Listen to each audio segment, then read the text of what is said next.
இந்த மண் ஒரு நாளில் உருவானதல்ல, ஒரு அரசியல் தீர்மானத்தால் பிறந்ததுமல்ல, ஆனால் ஒரு கேள்வியால் தொடங்கியது.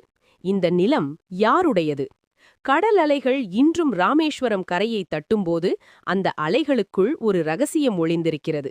ஆயிரக்கணக்கான ஆண்டுகளுக்கு முன்பு இந்த நிலத்திற்கு பெயரே இல்லை, எல்லையே இல்லை, ஆனால் உயிர் இருந்தது. மனிதன் இயற்கையை பார்த்து பயந்த காலம் அது. மலையை தெய்வமாகவும், ஆற்றைத் தாயாகவும், மண்ணை உயிராகவும் கருதிய காலம். அந்த மனிதனின் நாக்கிலிருந்து பிறந்த ஒலிதான் தமிழ். எழுதப்படாத மொழி, ஆனால் வாழப்பட்ட மொழி. காலம் நகர்ந்தது, மொழி பேச ஆரம்பித்தது. அந்த மொழியை தாங்கிக் கொண்டே சேரர்கள், சோழர்கள், பாண்டியர்கள் எழுந்தார்கள். அவர்கள் ராஜாக்கள் மட்டுமில்லை, இந்த நிலத்தின் காவலர்கள். சங்கங்கள் கூடியன, கவிதைகள் பாடப்பட்டன, காதலும் போரும் ஒரே வரியில் எழுதப்பட்டது. அப்பவே இந்த மண் சொன்னது, நான் சாதாரண நிலமல்ல, நான் ஒரு நாகரீகம். ஆனால் வரலாறு எப்போதும் அமைதியாக இருக்காது. வெளிநாட்டு குதிரைகளின் கால் சத்தம் கேட்க ஆரம்பித்தது.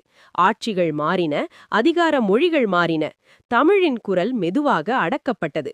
பள்ளிகளில் வேறு மொழி, அரசில் வேறு மொழி, ஆனால் வீடுகளில் மட்டும் தமிழ் உயிர் தப்பித்தது. அந்த உயிர்தான் பின்னால் தீயாக மாறியது.